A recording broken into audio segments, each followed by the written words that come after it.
What's up guys? Today we're going to be looking at a full guide to Melusi. The reason why I decided to do this video is because Melusi is getting picked more and more often now because of how good she is. And yes, that is Jaeger on the far right, and people wonder why he gets nerfed. But anyway, let's get on with her loadout and what I personally use. You didn't have to specifically use these, but this is just what I like to use. So for my primary, I normally like to use the MP5. I mean, you can use the shotgun if you want, but I just feel like the MP5 is much better.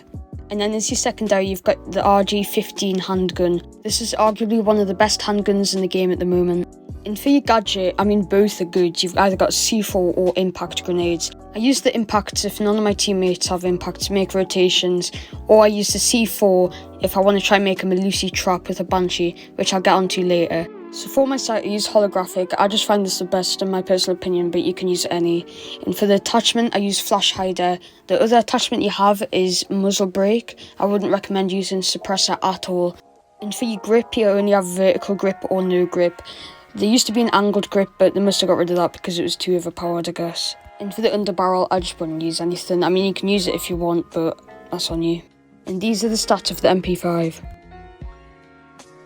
So for the RG-15 handgun, for my attachment I use the muzzle brake, and then for the underbarrel I do use the laser for this because I feel like it's just needed, but you don't need to use this. And here are the stats for the RG-15 handgun.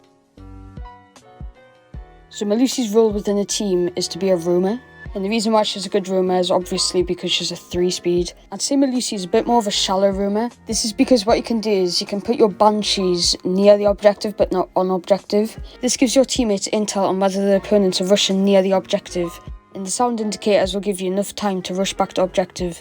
So Melusi's Banshees have a radius of 4 meters. Unfortunately, the ability does not go through walls like mute jammers. And basically what the Banshee does is it slows down operator by 75% of their speed, but does not affect their turning speed or defenders. The Banshee can be destroyed with any explosive like ash charges, sledgehammer, or even grenades, or it can just be meleeed. So if you are steering near objective as Melusi, a good trick you can do is you can break the upper half of the floor, making it so there's still a platform below between the iron bars. Then what you want to do is you want to run C4 with her. You want to place the C4 in between the iron bars. Then what you want to do is you want to put a Banshee on top of the C4 so it's not visible to the attackers. Then all you need to do is wait for the Banshee noise to be heard for a couple of seconds and then blow your C4 up. This is the perfect trap to counter entry fraggers. Just make sure the hole isn't too big so the attackers can see the C4. You call me dark chocolate, aka young sexy motherfucker. There's a few good spots like this one shown here where if you put a Banshee on a wall that's right next to a hatch and you blow the hatch open, it's hard to get to the Banshee. This will distract the person affected and give you enough time to swing the attackers. An unreachable Banshee trick here is if you jump on top of the banister on main stairs on Villa, you're able to put the Banshee above the staircase, making it completely unreachable. The only counter to this would be something like an Ash Breach charge. This could be used to get easy C4 throws on the attackers. As you can see here, there's no possible way of reaching the Banshee.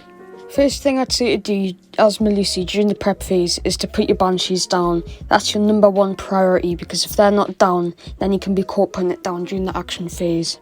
If you've still got about 15 to 20 seconds left during the prep phase, I'd reinforce about 2 or 3 walls. Or if you're running impacts or shotgun, make the rotations you need.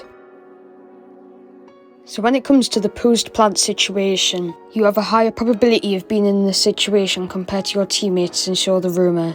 If you still have about 3/4 of the time left to disable the diffuser, you might want to do a little bit of crouch walking when you're coming up to the objective. This is to try sneak up on them. But obviously if you've only got about 1/3 of the time left, then you probably want to rush. But make sure you listen out for your Banshees making a noise. This could give you some huge intel on where the attackers are and where the diffuser might be. But yeah, that's about it for this video. Comment below if you want to see the second episode of this, and comment what operator you would like to see me do a full guide to. And one last thing before this video ends is that I am so close to 150 followers on my Instagram account. If you want to go check that out, I'll leave the link in the description. But yeah, I guess that's about it. Peace.